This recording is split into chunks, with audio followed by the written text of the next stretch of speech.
और ये अब स्क्रीन पर उस जगह की तस्वीर जिसके बारे में मुझे लगता है कि पूरे प्रदेश की जनता जानना चाहती है कि राजधानी रायपुर की प्रथम नागरिक कौन बनेगी। ये तो तय है कि इस बार एक महिला महापौर मिलने जा रही है, लेकिन वो मीनल चौबे होंगे या फिर दीप्ति दुबे होंगे, क्या कहता है एग्जिट पोल? मीनल चौबे नेता प्रतिपक्ष के तौर पर तजुर्बा रखती हैं और दीप्ति दुबे ये एक मेंटल लोगों की सेहत के ख्याल रखने वाली नेत्री के तौर पर, एक परिवार से जुड़ी हुई महिला के तौर पर नजर आई। और दोनों के बीच का मुकाबला कहां जाता दिख रहा है ये आप देखें। दो महिलाओं के बीच की जंग 59 तकरीबन 60% के आसपास मीनल चौबे जी को वोट मिलता दिख रहा है और दीप्ति दुबे जी को 37.4%। एक मार्जिन तो है और इस मार्जिन के साथ में शहर सरकार बनाती हुई बीजेपी रायपुर नगर निगम में दिख रही है। तो सबसे बड़े और सबसे दिलचस्प निगम में भारतीय जनता पार्टी के लिए एक अच्छा संकेत मिलता दिख रहा है। मीनल चौबे जी शहर सरकार बनाती नजर आ रही।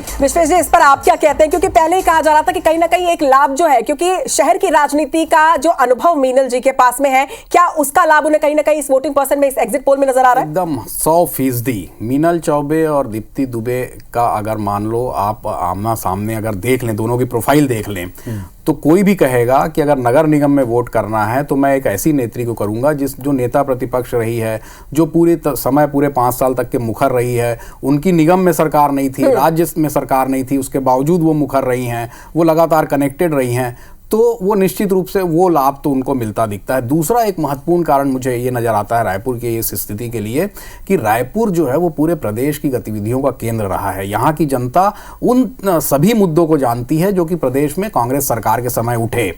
तो वो जो कांग्रेस सरकार के समय में नगर निगम में जो गड़बड़ियाँ हुई या एंटी इनकम्बेंसी का जितना फर्क यहाँ पर पड़ा जनता को, या जो भी मामले जो घोटाले हुए उसका जितना फर्क यहाँ पर पड़ा, तो निश्चित रूप से ये लेकिन आप एक बात और भी देखिएगा विश्वेश जी, एक तरफ पूरी बीजेपी की फोर्स, सांसद साहब खुद, यहां के चुने हुए विधायक सारे के सारे चारों, और दूसरी तरफ आप देखें सिर्फ प्रमोद दुबे जी और उनकी जो फोर्स थी वो लगी दिखाई पड़ी। ये एक बड़ा फर्क है। नहीं, ये तो हर एक सीट पर है। ये सिर्फ मैं इसको रायपुर तक के नहीं रखता हूं, ये तमाम सीट पे। जैसे बिलासपुर की बात हम कर रहे थे तो ये वाला मुद्दा छूट गया था कि बिलासपुर में भी सेम यही स्थिति थी कि वहां के पुराने महापौर, तो उनका जो एंटी इनकम्बेंसी थी वो तो ऐसी थी कि वो निष्कासित कर दिए गए थे पार्टी से, तो वो फर्क वहां पर पड़ा।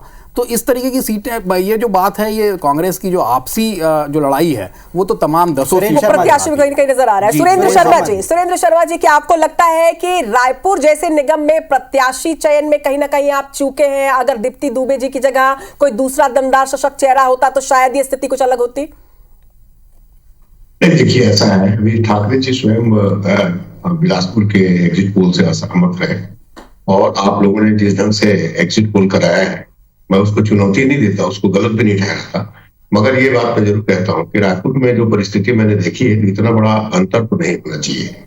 बहुत ही अच्छे ढंग से चुनाव प्रमोद दुबे जी और दीप्ति दुबे जी ने लड़ा है और कांग्रेस पार्टी एकजुट होकर के उसमें मुकाबले में बहुत सही ढंग से थी। और निश्चित रूप से एक बात जरूर थोड़ा सा, सुरेंद्र जी, कैंडिडेट के चेहरे बहुत मायने रखते हैं, बात आपसे बेहतर कौन जानेगा।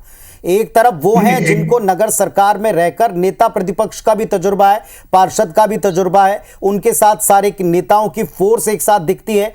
केवल विश्वेश जी का नहीं बल्कि सबका यह आकलन है कि जो कांग्रेस के कैंडिडेट खड़े हुए वो अपनी फोर्स लगाते नजर आए, नेता थोड़े बिखरे नजर आए। पुरानी प्रॉब्लम देखिए एक समस्या और आती है कि आमतौर पे नगरीय निकाय के चुनाव में मतदाता का माइंड सेट ये होता है कि सरकार जिसकी है उसकी तरफ थोड़ा सा रुझान जरूर होता है। मगर मैं कह सकता हूँ कि 10 निगम में से बहुत सारे निगमों में हम चुनाव जीतने की स्थिति में हैं। बात तो आप खुद स्वीकार कर रहे हैं कि ये वाला मत तो और ज्यादा भारतीय जनता पार्टी को हर निगम में एक अपर हैंड देता है।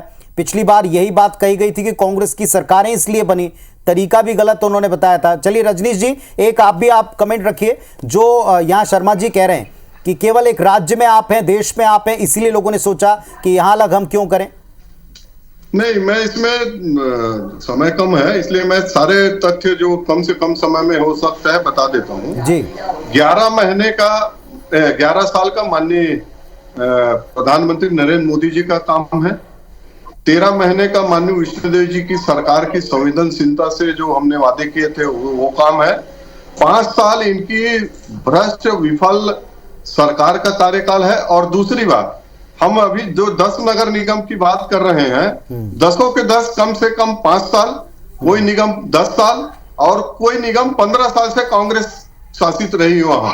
हमने डायरेक्ट चुनाव पहले भी कराते रहे हैं, तो इनका 15 साल, कहीं 10 साल और 5 साल, कहीं कोई काम नहीं हुआ है। इतना इनकम्बेंसी है, इसलिए आपका मैं इसमें कोई प्रश्न नहीं करूंगा। लेकिन 15 तारीख को देखेंगे कि अभी जो 10 निगम की हम चर्चा कर रहे हैं, हाँ जी, बहुत अच्छे मार्जिनल वोटों से, बहुत अच्छे, चलिए अच्छी बात है। हम भी लगातार यही कह रहे हैं कि ये एग्जिट पोल हैं और जैसे ही आंकड़े अपडेट होते हैं इसको हम भी अपडेट कर रहे हैं, और एग्जैक्टली क्या पोल आते हैं, एग्जैक्टली क्या फिगर्स आते हैं, ये 15 तारीख को ही खुलेगा।